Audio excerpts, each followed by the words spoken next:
Video మీకు నచ్చినట్లయితే like button click చేయండి. మరిన్ని వీడియోలను పొందడానికి దయచేసి సబ్స్క్రైబ్ చేయండి.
ఈరోజు పొద్దుటూరు టౌన్లో గౌరమ్మ కట్ట వీధి దగ్గర ఉండే ఒక ఇంటిలో రమాదేవి, ధర్మవరంలో రైల్వేస్లో టీటీఐగా పనిచేస్తున్న రమాదేవి అనే ఆమె చనిపోయింది అని చెప్పి మాకు వచ్చిన ఇన్ఫర్మేషన్ మేరకు మేము ఇక్కడికి వచ్చాము.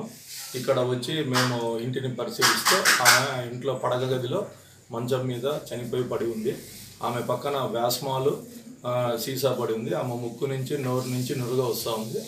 ఆమె చావు అనుమానాస్పదంగా ఉంది. ఆమె గురించి ఈ చుట్టుపక్కల విచారిస్తే ఆమె ఇక్కడికి వచ్చి 6 నెలల నుంచి కాపురం ఉంటుందని, ఆమె భర్త పేరు లక్ష్మీనారాయణ అని, ఆమెకి 2 పిల్లలు, 2 ఆడపిల్లలు, ఒక మగపిల్లవాడు సంతానం అని చెప్పినారు. ఈ కేసులో ఇంకా ఫర్దర్గా దర్యాప్తు జరుగుతూ ఉంది. దీని వెనకాల ఆమె చావుకి వెనకాల ఉండే కారణాలు కనుక్కొని కేసును దర్యాప్తు చేస్తాం. సార్ భర్త పిల్లలు ఎక్కడ సార్? భర్త పిల్లలు వచ్చేసి ఆమెకు గోరంట్ల అని చెప్పినారు. ఆమె సొంత ఊరు గుంతకల్లు, భర్తది గోరంట్ల అని చెప్పినారు. అది ఇంకా ఆమె డిసీజుడ్ పూర్తి వివరాలు మనకు తెలియలేదు. ఆమె తల్లి మార్గంలో ఉంది, దారిలో వస్తూ ఉంది. ఆమె వచ్చిన తర్వాత ఆమె కుటుంబ విషయాలన్నీ మనము పూర్తిగా ఎంక్వైరీ చేసుకుంటాము. ఆమె చావుకి ఏదైనా కారణం ఉంటే దాని మీద సరైన పద్ధతిలో దర్యాప్తు చేసి ఎవరైతే నేరం చేసింటారో వాళ్ళ మీద కఠినమైన చర్యలు తీసుకుంటారు.